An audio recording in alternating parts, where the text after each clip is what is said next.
So in many ways the biggest hope for the slow growth economies is that the fast growth economies are able to pull them out of growth, to help cure some of the structural issues through global growth. So the crisis is not only economic and political, but it's also a crisis of our mindsets, and this is a big risk. Because after the crisis, the new normal will not resemble what we consider normal in the past, and the transition will probably be a multi-year adjustment that will occur both at domestic and global levels. So it's not only a question of how big is growth, but how sustainable is growth, not only for 7 years, not only for 10 years, but in a more long periods of time. I'm optimistic regarding the new normal. Transition will not be free of tension, and the key challenge for policymakers will be to manage in parallel both domestic and global agendas, thinking as what it is, an interconnected system. So, to summarize, I'm optimistic if and only if we remain activists. So for the United States, the job today is to take pause in economic expansion and to sort out the problems, because nobody is willing to invest in the public debt. So speaking about the secrets underpinning the Chinese expansion, economic expansion, first, well, great motivations, that's number one. So, the layman Chinese and Chinese corporations have all been strongly motivated to perform to the best of their abilities. So, motivation. Second factor, the incoming of capital, because investors see that China has strong motivations. Capital flows into China. And thirdly, protectionism.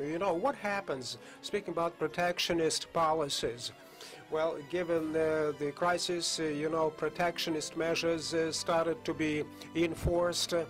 So I think the big job for China today is it's much better, smaller but better. That was the quote from the former Russian politician 100 years ago. So quality comes first. And incentivization of domestic consumption.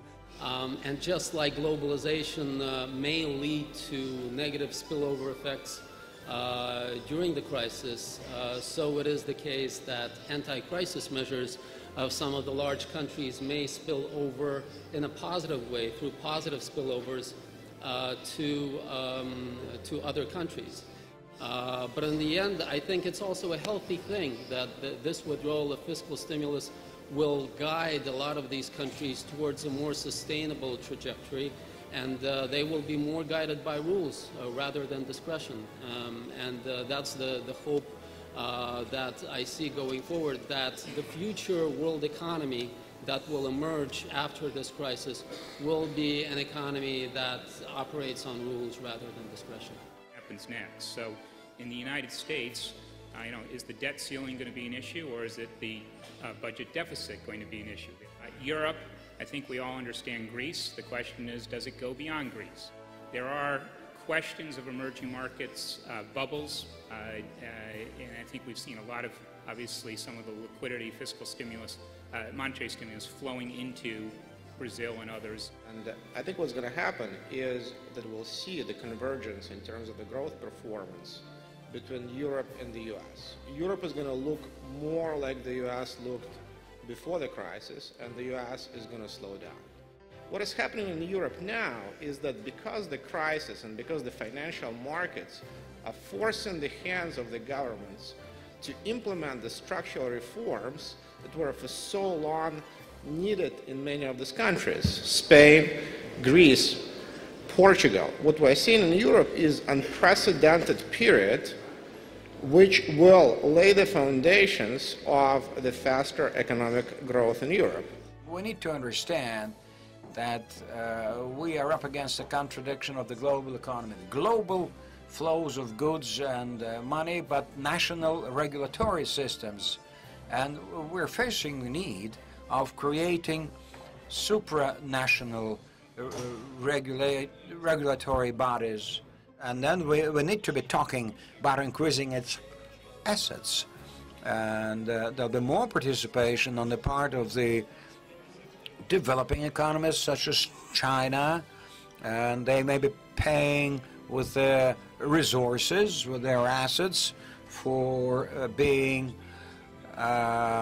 represented in a broader fashion in those institutions. We should be concerned about global imbalances. And we are all in the same boat, and we're all concerned about lessening the risks and creation of reserve funds.